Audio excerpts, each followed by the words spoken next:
She was at the fence line when the rider came up the Hartwell Road, and she did not move toward the gate.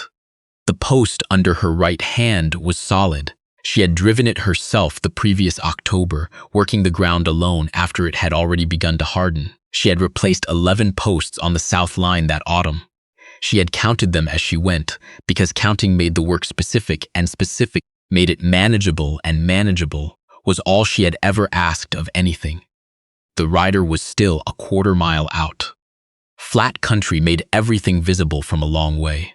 She had learned that in the first month, and it still struck her each morning, the way the horizon just kept being there. She had been on the Palliser land for 4 years and 23 days. She had arrived in November of 1904 with a trunk, a sewing box, $43, and a letter from a man named Renwick, a notary in Hartwell, who had written to her in Guelph the previous September to say that her mother's brother had died of a lung ailment in August and had left her the Homestead quarter under the Dominion Lands Act, 160 acres of short-grass prairie south of the Qu'Appelle, along with a debt of $600 owed to the grain elevator company in town. She had not known about the debt until the letter arrived. She had read it 3 times at the kitchen table in Guelph, then folded it along its creases and did not mention it to anyone. There was no one to mention it to. Her father had been dead 2 years. The farm in Wellington County had been sold to settle his accounts. She had been boarding with the family of a colleague from the school, where she had taught arithmetic and geography to the same 12 children for 6 years. And she had been doing it with the particular quiet of a woman who has understood that the arrangement is temporary and is waiting to learn what comes next. The letter told her what came next. She put in her notice at the school on a Thursday and bought her railway ticket on the Friday. The train came into Hartwell on a Tuesday afternoon in late November, and the platform was not empty. Small places were never empty when something worth watching was expected. And a woman traveling alone from Ontario to take up a dead man's homestead was worth watching. She stepped down from the car, and the cold came at her first. Saskatchewan in late November was nothing like Ontario in late November. The wind off the open country had a quality she did not have a word for yet. Not cruel exactly, but entirely indifferent, the kind of cold that simply occupied all available space and waited for you to adjust. Renwick was at the far end of the platform. She recognized him because he was the only person not pretending to do something else. He was a thin man in his 50s with a brown coat and the manner of someone who has prepared himself to deliver difficult news to a person who cannot be expected to receive it well. He held his hat in both hands. She walked toward him and he said her name, and she said it was good to meet him and asked how far the land was from town. Tease. He said 7 miles and offered to take her out in his buggy the following morning, that it would be dark before they could make it today. That there was a boarding house on Haslam Street where she was expected. She said she would like to go now. He looked at the sky. He said the roads were passable. They went. The quarter came into view just before dark, and she looked at it from the buggy seat without comment for a long time. 160 acres of short grass prairie, brown and flat, and reaching in every direction toward a horizon that showed no trees except a small windbreak of poplars along the creek to the east. The house was sod, a good sod house, she would learn later, sturdier than it appeared from the road, with a low roof and 2 windows, both shuttered. The barn was small but upright. 2 horses stood in the paddock beside it, winter coats thick, watching the buggy with the calm attention of animals that expect nothing and are therefore never disappointed. Renwick lit the lamp he had thought to bring and walked her through the house, which smelled of cold and earth and the particular stillness of a place that has been without people for 3 months. On the kitchen table, held open by a flat gray river stone, was a folded survey map of the quarter section. Every boundary was inked in careful lines. Her uncle had written the distances in the margins in a small, exact hand. She looked at it for a moment, then looked away. There was time for the map later. She asked Renwick where the well was. He showed her. He showed her the barn and the horses and the small store of hay in the loft, enough for the winter if she was careful. He showed her the seed drill leaning against the back wall of the barn, which had a cracked frame on the left runner that would need attention before spring. He moved through the property with the efficiency of a man completing an obligation, and she followed, asking small questions and noting the answers. When they came back inside, he opened his case and spread papers on the kitchen table beside the map. He said the quarter was registered in her name. He said this carefully, watching her face. She said she understood. The letter had said as much.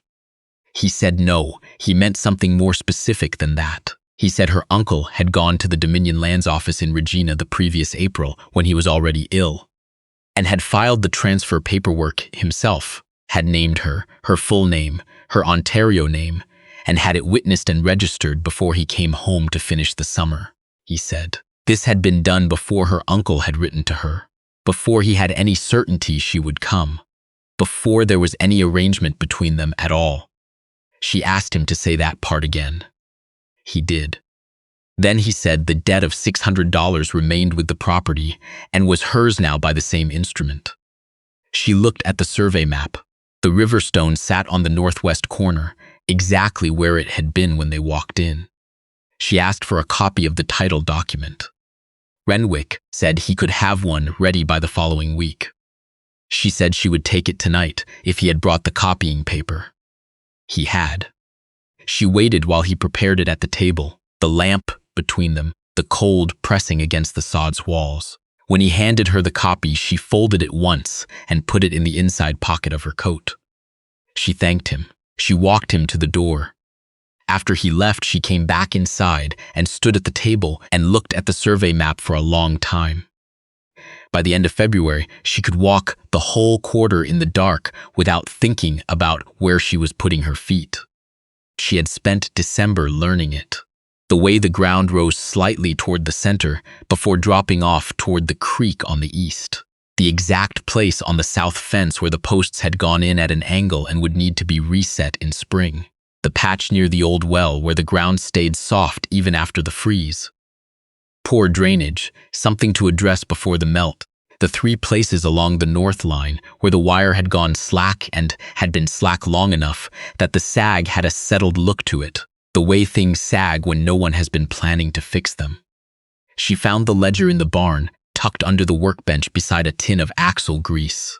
The debt was written in pencil on the first page. $612 now, with 1 month's interest added since August. Below it, a column of supplies her uncle had taken on credit. Nails, fence wire, a bag of seed oats that had never been planted.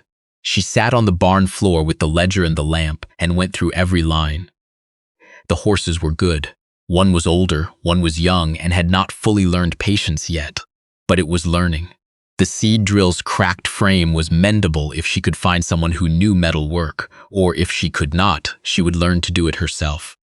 She made a list of what she had and what she owed and what she needed by spring. And when she was done, she set it beside the survey map, and the two together told her most of what she needed to know about the year ahead. She did not find it reassuring. She found it accurate, which was better. The fence came down on the south line in a January storm, 3 posts failing where the wire had rusted through at the staples, and the weight of ice had done the rest.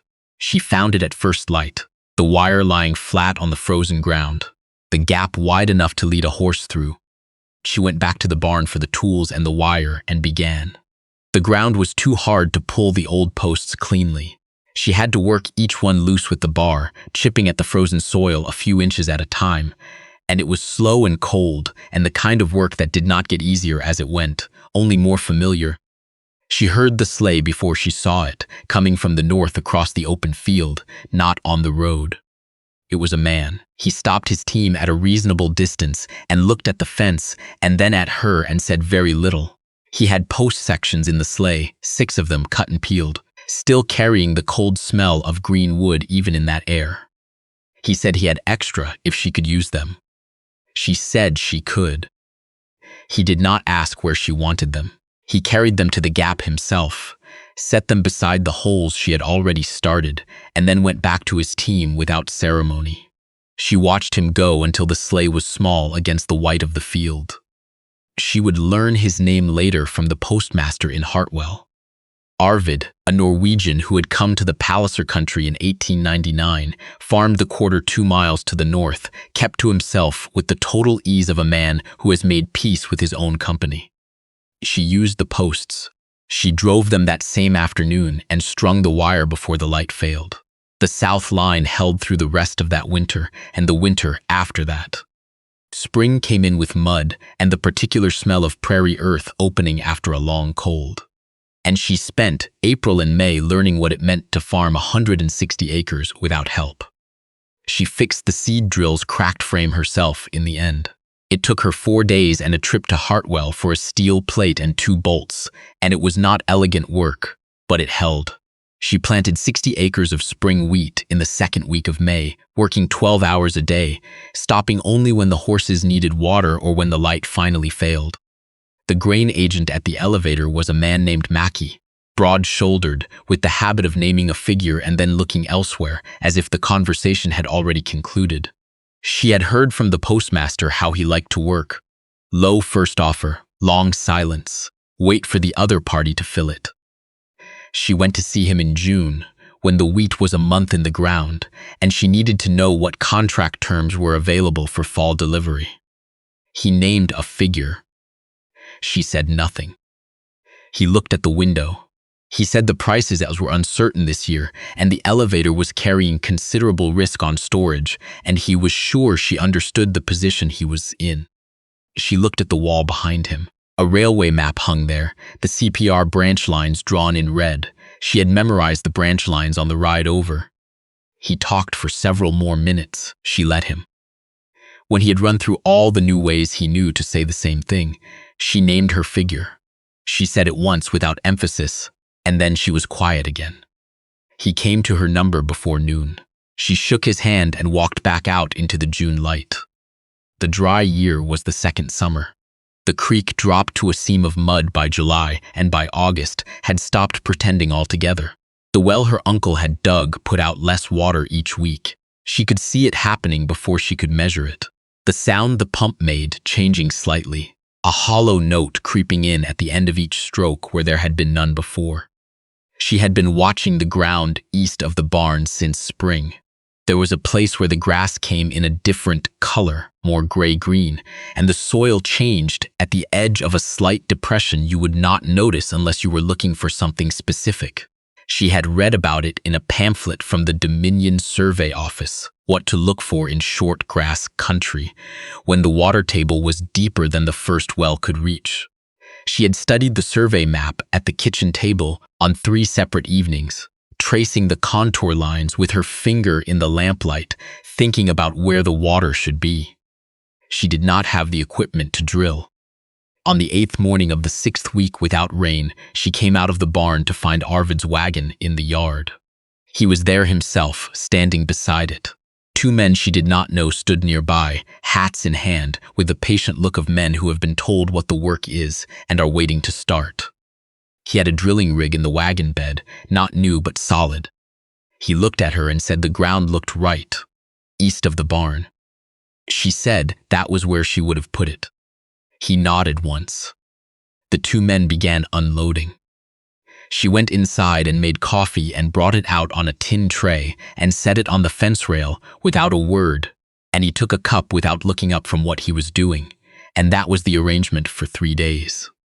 The drilling went slowly, and then very slowly, and then on the afternoon of the 3rd day the sound of the bit changed, resistance becoming something else, something that gave, and the water came up cold and dark and entirely real.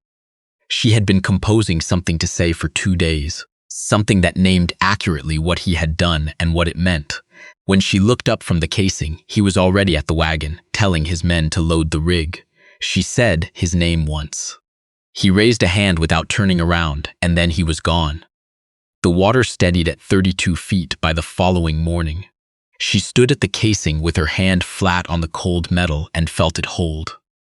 She made the first payment on the debt in October of that year. She drove herself to Hartwell and went to the elevator office and set $400 on Mackie's desk. He counted it twice. He looked up at her over the bills with an expression she did not try to interpret. She asked for a receipt, and he brought the company manager out from the back office, which had not been necessary, and the manager shook her hand with the particular energy of a man who is more surprised than he expected to be. She thanked him and put the receipt in her coat pocket and drove home in the dark. When she came into the house, the survey map was on the table where it had always been. The river stone on the northwest corner, exactly where her uncle had placed it. She had looked at that stone most mornings for 2 years. She had never moved it. She was not certain she could have explained why, except that it had been his, and the way he had set it down was deliberate, and deliberate things deserved to stay where they were put. The second crop was the one that changed the arithmetic. A full season without drought, reasonable prices, the contract she had negotiated with Mackie, holding to the terms they had agreed. She brought in the harvest in August with help from a man named Doyle, hired out of Hartwell for 3 weeks, who worked hard and asked nothing about the arrangement beyond his daily wage, which she paid on time and in full. She had rented the adjacent quarter section from an absent homesteader in Regina who had never come out to work his land and was glad of the lease income. She seeded it to spring wheat in May. By late summer, she had 2 fields coming in well, and the mathematics had shifted in a way she had not let herself anticipate until she could see the numbers written out on the page in front of her. The remaining debt was $214. She paid it in November. She drove to Hartwell, set the money on the same desk, took the same kind of receipt, and drove home in the same kind of dark. The horses knew the road back without direction by then, and she let them find it. It was a Saturday in early October in the 4th year when she walked the full perimeter of the quarter for the first time without any purpose except to look at it. She started at the south line at first light. The wheat had been cut in September, the stubble pale and even across the 60 acres, and the rented quarter beside it flat and open and tended. The lease had been renewed for a 2nd year without discussion. She had sent the letter and the check, and the response came back in 4 days. The field looked like land that had been farmed carefully for some time. The drainage ditch she had dug along the east edge in the 2nd year was clear. The fence line was straight and taut in the morning light. She walked north up to the slight rise at the center of the quarter. Not enough to call a hill, just a rise, the kind you only notice in flat country, because there is so little else, and stood for a while looking mint visible from here as a dark line against the pale autumn grass. She did not look for his roof. She knew where it was from years of checking on it without meaning to, the low pitch of it, the way the chimney caught the afternoon light in a specific way that she had stopped pretending not to recognize. The second well casing stood 50 yards east of the barn. She had painted the cap herself in the spring, red against the weather. She stopped there and laid her hand flat on the metal, cold the way metal is cold when water runs beneath it. Below, 32 feet down and steady, the water was still doing what water does, being there. She went back through the barn. The seed drill stood in the corner, the steel plate patch she had bolted on 4 years ago still solid. She had put her hand on it when she finished the repair and found nothing wrong with it, and she put her hand on it now and found the same thing. She went inside. The survey map was on the table. The river stone was on the northwest corner. The map had been open so long the edges had curled slightly, despite the weight of the stone, and the penciled distances in the margins had faded where the lamplight fell across them over 4 winters, but the boundary lines were still clean, and the measurements were still exact. She stood at the table and looked at it for a long time. He came the next morning, before she had finished her coffee. She heard the horse first, a good horse, well shod, the particular clean sound of iron on frozen ground. He tied it at the post and came toward the house with his hat in his hand and the careful expression of a man who has made this kind of visit before and knows how to manage the early part of it. He introduced himself by company and by city. Winnipeg, a land syndicate, he said, working through the Palliser district, acquiring homestead quarters as the railway expansion made them more valuable. He said this clearly and without apology, which she appreciated. He had come a long way to say it, and she respected the directness. They stood on the porch. She did not invite him in. He talked about the district, the CPR branch line going in north of Hartwell, what it would mean for land values across the whole southern quarter. He was knowledgeable. And she listened without comment because he was right about most of it. And she had already calculated the same things herself in the evenings, sitting at the kitchen table with the survey map and the railway schedule she kept in the drawer beneath the window. He said she had done something remarkable here. She believed he meant it, the way men mean something true when they are about to use it as a tool. He said that a woman in her position, alone, without family in the territory, having carried the debt through those first hard years, deserved the chance to take the value she had built and begin somewhere easier. He said the word security twice. He said opportunity once. Then he named a figure, $4,200. He let it land and she let it land with her, and neither of them spoke for a moment. She thought about the south fence line, the way it looked in morning frost, each post solid in the ground because she had set it there. She thought about the second well and the water at 32 feet and the sound the pump made now, full and even, nothing hollow in it. She thought about the survey map and the river stone and what it meant that her uncle had walked into the Dominion Lands office in Regina on a day when his lungs were already failing him, and written her name on a document she had not yet been asked about. She said, "I appreciate you coming out." He smiled, ready. She said, "It's a fair offer." He nodded, more ready. She stepped off the porch and began walking toward the gate. He fell into step beside her, which she had expected. They walked without hurrying. The morning was clear, the kind of clear that comes to the prairies after the first hard frost, when everything excess has been stripped back and what remains is just the land and the light on it. At the gate, she turned and put out her hand. He shook it. She said, "Thank you for making the trip." He began talking about leaving the offer open, about reaching her through the post, about how these things often required time and careful consideration. She listened to all of it. Then she unlatched the gate and held it while he passed through and latched it again behind him. She did not watch his horse carry him back toward the Hartwell Road. The morning was still.